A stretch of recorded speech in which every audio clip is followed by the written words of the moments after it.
Magandang araw mga bata! Welcome to our Music 7 class. Ako si Ma'am Gia, but today, maaari ninyo akong tawaging DJ Ma'am. Pag-aaralan natin ang musikang katutubo. But, let us first discuss our objectives.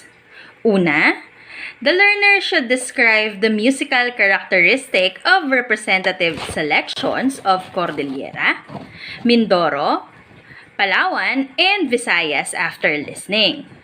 Pangalawa, explains the distinguishing characteristics of representative music from Cordillera, Mindoro, Palawan, and Visayas in relation to its culture and geography. At ang ikatlo, performs music from Cordillera, Palawan, and Visayas with accompaniment. And with this, I hope you'll enjoy our fun roller coaster ride for today. Tara, simulan na natin ang ating travel/fun journey sa music. You've learned music of the lowlands of Luzon in our previous discussion. Whereas, sa lesson na ito, matututunan naman natin ang mga distinguishing characteristics ng mga representative musics from Cordillera, Mindoro, Palawan, and Visayas. Ayon dito, music is a dynamic art form. Ibig sabihin, ang music, kahit saan man, ay nag-e-evolve o nagbabago. It changes ever so slightly as we move from region to region. In other words, music is an art expression that changes regularly. Tama naman, dahil the only thing that is constant in this world is change. Oh, eto. Gusto nyo bang mag-travel or love nyo ba ang pagta-travel? If yes, ipikit ninyo ang inyong mga mata. Are your eyes already closed? Now, let us imagine na magta-travel tayo in a far, far away local place. Our destination, of course, Philippines. What beautiful places here in our country did you imagine? Nag-enjoy ba kayo? Kung oo ulit, let us pacify more your imagination as we travel through Cordillera, Mindoro, Palawan, and Visayas through their vocal musics. Tara, i-explore na natin ang Philippines. Our first destination is Cordillera. There are several songs that are used in various settings by the tribes of Cordillera, ranging from songs about infancy to epic poetry. Examples of these songs are the Owiwi, Dagdagay, Kawayaman, and Opiya of the Kalinga tribe, Dalangan Bata-Bata of the Tausug, the Buwa of Subanin, and the Hudhud of the Ifugao. On our next slide, we'll watch the epic battle inside Hudhud ni Aliguyon. Hudhud ni Aliguyon is a famous epic from Ifugao, Philippines. It narrates and discusses the cultures and traditions of the Ifugao people, as well as the life of their hero, Aliguyon. On our next slide, we'll discuss more about the epic battle of Aliguyon.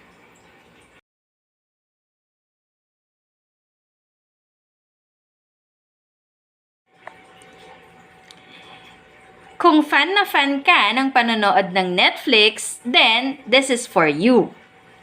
Alam nyo ba na ginamit ng 13 ang hudhud bilang opening intro? Pakinggan natin sa susunod na slide.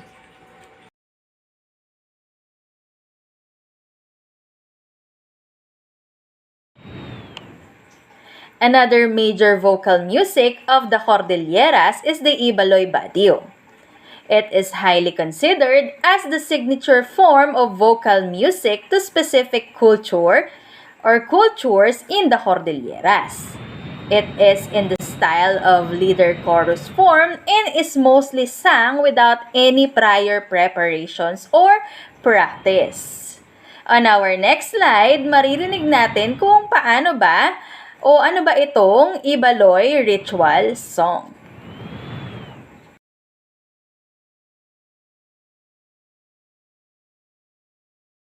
Ang Ibaloy-Badiu ay style ng pagkanta without the prior preparation or practice.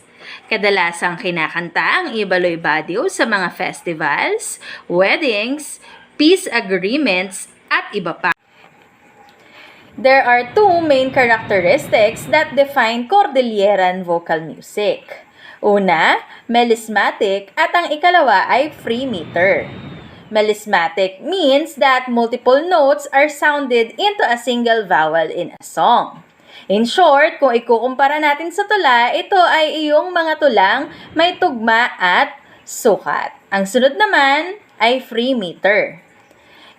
It means that the songs are not bounded by a time signature.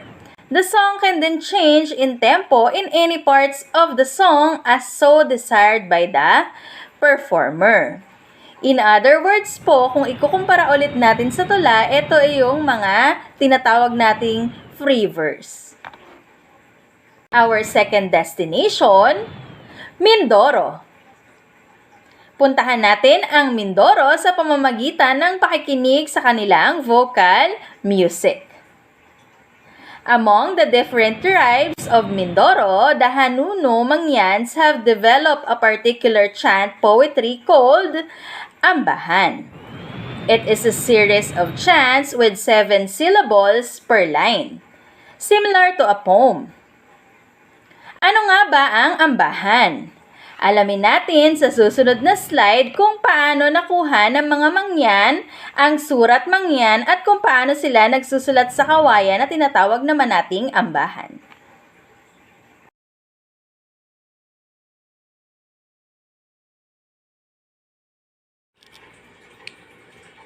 Now that we know where the surat Mangyan came from and how the Mangyans put surat na Mangyan to use, pakinggan naman natin kung paano nila kantahin ang ambahan.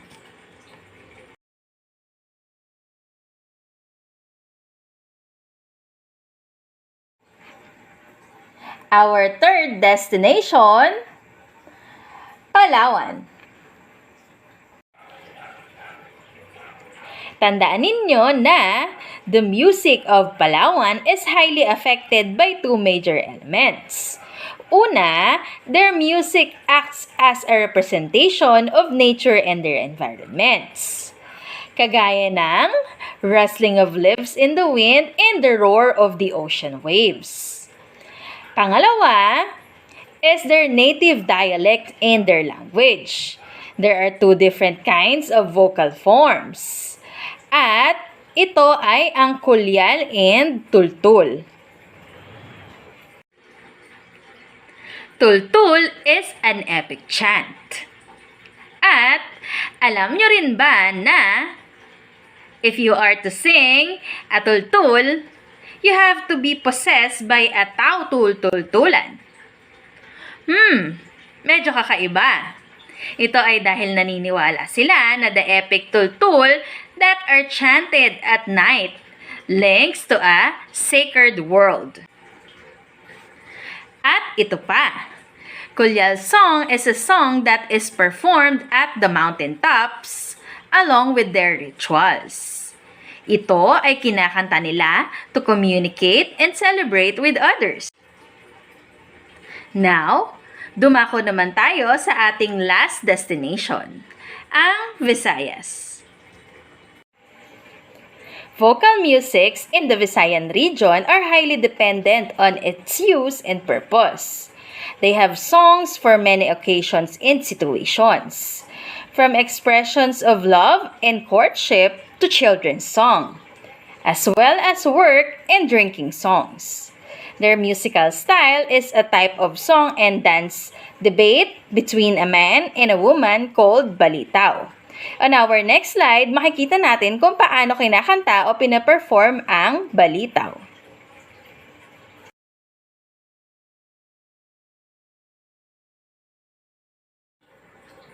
Now, based on the different vocal music of each places, how can we distinguish or explain the characteristics of each one of them?